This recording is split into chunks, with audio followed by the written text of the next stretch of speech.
Vous êtes bien dans le 22 minutes, toute l'actu vue du Sud. Voici les titres de ce journal. La colère des salariés de Lyondell-Basel. Depuis ce matin, une cinquantaine d'entre eux bloquent les entrées du site de Fos-sur-Mer. Ils demandent la reprise des négociations avec la Sotragem, l'un des repreneurs potentiels de la raffinerie de Berlétan. À Roussé, la société El Foundry attend elle aussi un repreneur, mais la situation semble compliquée pour l'usine de fabrication de matériaux électroniques. Les salariés envisagent de constituer une société coopérative pour reprendre l'activité. À Nîmes, les parents d'élèves ont manifesté devant la préfecture du Gard. Ils protestent contre la carte scolaire de la rentrée 2014 qui prévoit des fermetures de classes. Et puis Marcelo Bielsa et l'OM, c'est quasiment fait. Le technicien argentin devrait s'engager dans les prochaines heures pour être le futur entraîneur de l'Olympique de Marseille.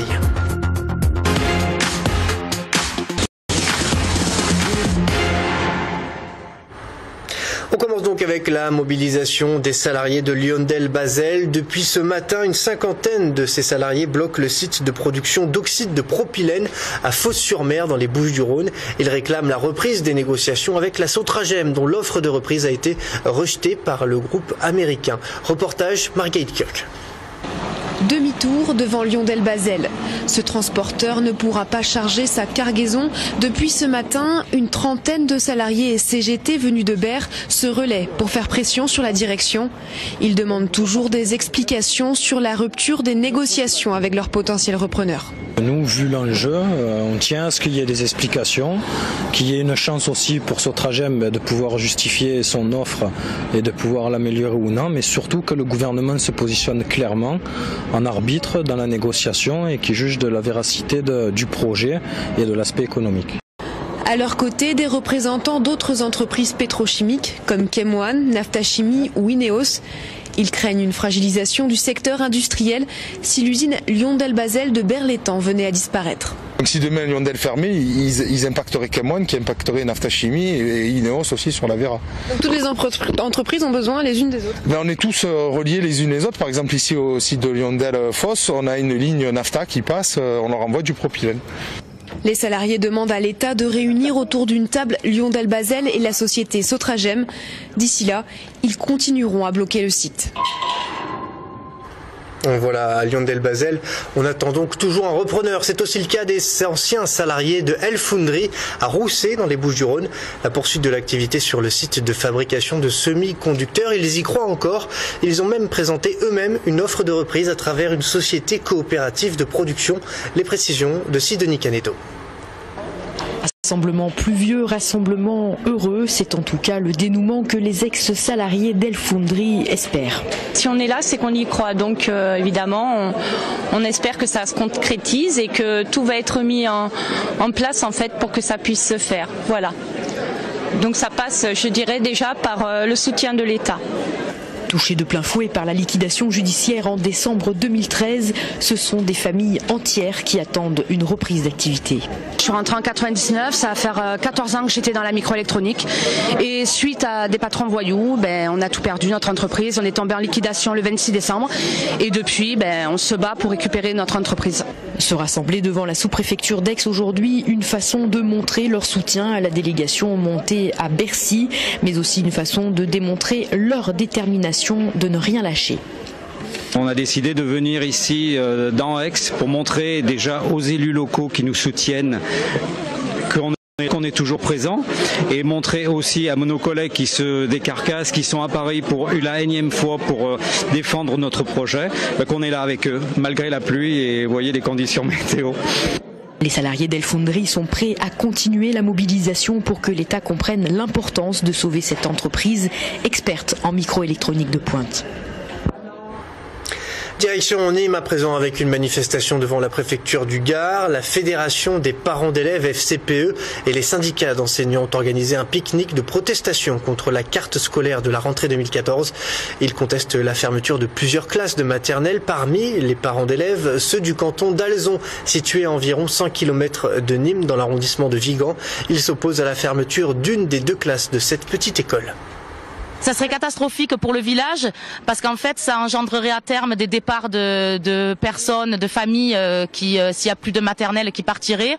On nous propose une classe unique, c'est pas une solution non plus, parce qu'une institut qui gère des enfants de 3-4 ans jusqu'à 11 ans, on sait très bien qu'on peut pas fournir le même travail que s'il y a 2 instituts. On est mobilisés, on a les élus avec nous, les anciens, la population, et voilà, on lâchera pas l'affaire. En bref, à Montpellier, les clients du multiplex Gaumont Odysseum ont eu la frayeur de leur vie cet après-midi. Le cinéma a dû être évacué à cause d'un colis suspect. Les pompiers, les policiers et le service de déminage se sont rendus sur place et la zone a été bouclée pendant presque 3 heures. Il ne s'agissait finalement que d'une fausse alerte. Les clients ont pu retourner voir leur film ou se faire rembourser leurs billets. Dans le reste de l'actualité, la Cour d'appel d'Aix-en-Provence a renvoyé au 7 mai sa décision concernant Antonio Lorusso. Ce chef présumé d'un des clans les plus puissants de la Camorra napolitaine doit être remis aux autorités italiennes. Antonio Lorusso fait partie des 100 hommes les plus recherchés en Italie. Il a été condamné à 20 ans de prison pour association mafieuse et constitution de bande organisée. Une condamnation qui ne figure pas dans le mandat d'arrêt européen. Je vous propose d'écouter l'avocat d'Antonio Lorusso. Mon client, il a le souhait de partir le plus vite possible en Italie parce que, vu l'accueil qu'il a trouvé ici, il n'a aucun espoir qu'il puisse en tirer un quelconque bénéfice. Mais la Cour, ceci dit, n'a pas été de cet avis puisque j'ai fait observer ce qui était de mon devoir, et Madame l'avocat général m'a rejoint sur ce terrain, que les autorités italiennes n'avaient pas donné toutes les informations. En bref, l'otage français Gilberto Rodriguez Leal est mort. C'est ce qu'affirme le groupe djihadiste Moudjahou. Gilberto Rodriguez Leal a été enlevé dans l'ouest du Mali en novembre 2012. Ce Lozérien est semble-t-il décédé faute de traitement médical. Joint par l'AFP, le porte-parole des djihadistes a déclaré « Il est mort parce que la France est notre ennemi ». Fin de citation. Que faut-il retenir dans le reste de l'actualité? On voit ça avec ce résumé préparé par Anna Roseau. Les petites retraites au cœur des discussions à Matignon. Le Premier ministre Manuel Valls a reçu cet après-midi les parlementaires socialistes. Pour Valérie Rabault, rapporteure générale du budget, l'objectif de cette rencontre est clair. Il faut bien maintenir les 50 milliards d'euros d'économies, mais sans avoir recours au gel des retraites et des prestations sociales. Une des pistes envisagées, décaler à 2016 les mesures du pacte de responsabilité pour les très grandes entreprises. 2 jours après sa libération, Didier François, grand reporter à Europe 1, se confie sur les conditions de sa détention. L'homme a été enlevé au nord d'Alep en Syrie le 6 juin 2013. Lui et les 3 journalistes également détenus ont passé 10 mois sur les 10 mois et demi de captivité dans des sous-sols sans voir le jour. J'ai eu des simulacres d'exécution. Des pistolets posés sur la tempe ou sur le front. Voilà. Bien sûr, ça fait partie, entre guillemets, des exercices de base et des gammes. Nouvelle action surprise des Femen. Alors que le Front National présentait aujourd'hui ses listes aux élections européennes à la Maison des Centraliens, 22 manifestantes se sont rendues sur place, drapeau européen et croix gammée sur la poitrine, pour dénoncer le fascisme en Europe. Les 2 activistes ont rapidement été arrêtés et interpellés par les forces de l'ordre.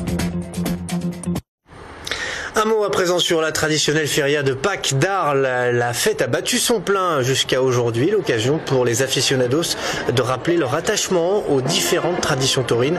Samedi, à l'appel de l'Observatoire national des cultures taurines, une manifestation était organisée au pied des arènes. Selon les organisateurs, ils étaient plus de 6000 à défendre leur tradition. Les formes les plus courantes dans notre société sont les plus aseptisées, notamment dans tous les domaines de la vie quotidienne, et la défense des traditions taurines est une façon de faire prévaloir les économies de nos territoires. Mais moi je suis député, représentant de la nation, c'est la République qu'on défend, c'est une certaine conception de la France. Depuis 200 ans, nous proclamons la liberté. Mais la liberté, c'est d'abord la liberté de vivre comme on l'entend, suivant sa philosophie de la vie, suivant sa culture. On ne demande à personne de la partager, mais qu'on nous laisse nous en paix et tranquille. Au chapitre sport, à présent, un match triste, un match terne, un match nul. Hier, il n'y a pas eu de vainqueur au Vélodrome. L'OM et Lille se sont neutralisés au classement. Les Marseillais restent bloqués à la 6e place. Les chances de disputer la Coupe de l'UEFA s'éloignent un peu plus. Mais passons sur ce match. La vraie nouveauté concernant l'OM, c'est bien sûr l'arrivée imminente de Marcelo Bielsa. Une information que le président de l'OM, Vincent Labrune, a commentée hier. Écoutez.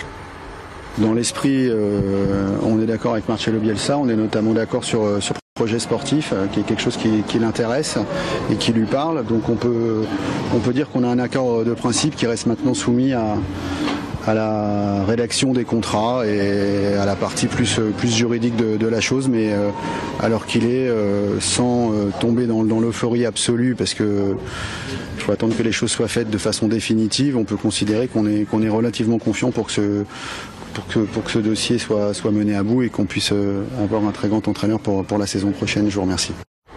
Voilà, vous l'aurez compris, Marcelo Bielsa et l'OM, c'est donc quasiment fait. L'OM qui a là un entraîneur de premier choix. Il pourrait être présenté à la presse dès demain. Mais qui est Marcelo Bielsa? Un homme réputé bon technicien, mais aussi connu pour ses coups de sang légendaires. Son portrait par Jennifer Chenet. Il est l'un des entraîneurs les plus courtisés au monde, mais depuis la semaine dernière, son nom circule partout à Marseille. De l'équipe du Maroc à Monterrey, en passant par Newell's Old Boys, Marcelo Bielsa a de grandes chances de poser ses valises au stade Vélodrome. Le technicien argentin a inspiré de grands noms du football comme Pep Guardiola ou André Villas-Boas. Triple champion d'Argentine, champion olympique et finaliste de la Ligue Europa, Marcelo Bielsa s'est imposé dans le monde du football grâce à sa capacité à tirer le meilleur de ses joueurs. Bourreau de travail à la poigne de fer et pointilleux sur la technique, El Loco comme on le surnomme, se fait désirer à l'Olympique de Marseille. Rien n'est encore signé, mais Marcelo Bielsa parle déjà d'une possible évolution de l'équipe technique. Ce nouvel entraîneur prometteur est très attendu par les Marseillais. On termine avec un concept en vogue en ce moment, les épiceries solidaires. Le principe est simple, pour chaque produit acheté, 2 prix. Un tarif pour les clients solidaires, un tarif normal, et un tarif social pour les clients en difficulté. L'une de ces épiceries solidaires a ouvert ses portes il y a quelques jours dans la zone de Tournesy à Montpellier. Reportage. Un prix social, un prix solidaire, c'est le système que propose cette épicerie atypique. Elle accueille 2 types de clients, des clients dans le besoin sous condition de revenus et des clients solidaires qui à l'aide d'une carte peuvent également faire leurs courses.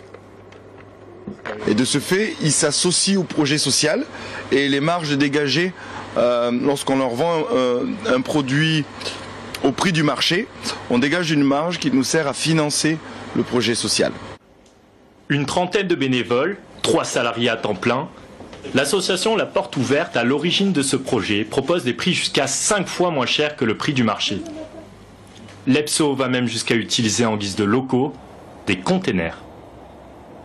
Citizenship, qui a installé les containers, est une entreprise de réinsertion.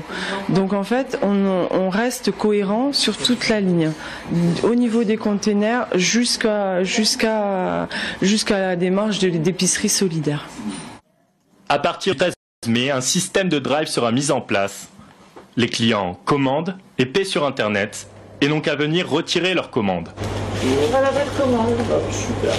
Merci beaucoup. Passez une bonne journée. Au revoir. L'EPSO ne compte pas s'arrêter là et envisage de développer ce projet dans d'autres quartiers de la ville.